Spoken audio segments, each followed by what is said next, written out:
Čo ale je veľmi dôležité, a to je asi taká najdôležitejšia hodnota, a to je zatiaľ podľa mňa jeden z mála prístrojov, ktorý to veľmi presne zisťuje, tak vieme zistiť, či tie tuky sa už ukladajú v tom našom organizme aj za tú brušnú stenu, takzvané vnútrobrušné alebo viscerálne tuky. Ten viscerálny tuk je viac nebezpečný, v menšom množstve urobí väčšiu škodu, horšie sa cítime, máme väčší problém samozrejme aj s tým zdravím, aj s tou kondíciou.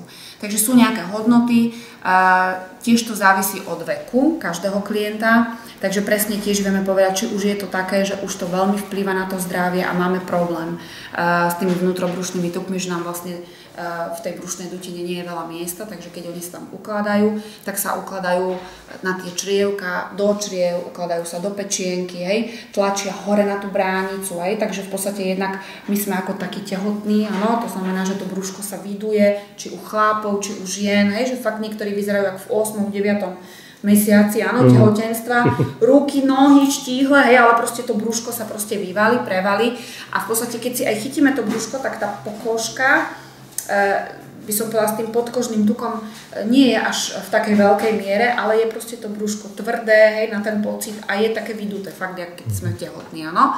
Čo sa ale v teličku deje, keď máme tie vnútrobrušné tuky vyššie, ako by sme mali mať, tak sa nám tá perostatika čriev zastavuje, to znamená spomalené vyprázdňovanie. Hej, tým črievkám ten tuk tlačí na to, aby sa proste pohybovala tá strava ďalej.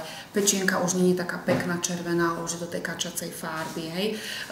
Vadí nám to hore na tú bránicu, takže máme problém s dýchaním, rýchlejšie sa zadýcháme, do schodov ťažšie vyjdeme. Hej, pritom fakt to brúško môže byť také seriózne, áno, na tej kravatke, ak sa hovorí, tí chlapi nosia, hej. Ale aj taktiež my báby, že veľakrát si myslíme, chodím aj cvičiť a všetko a proste tá kondícia vlastne nám nejde.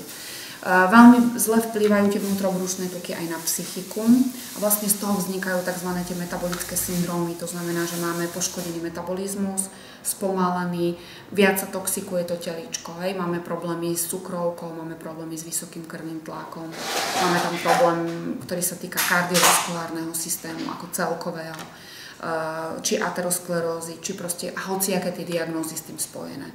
No ale najviac samozrejme aj tá neplodnosť, hej, pomalšie spermíky, báby zase nemajú pravidelný menzes, tak to všetko, vrátane aj chrápania napríklad, hej, to všetko v podstate zapričine treba ten vnútrobrušný tuk, áno. Pritom nemusí byť na ten objem veľký.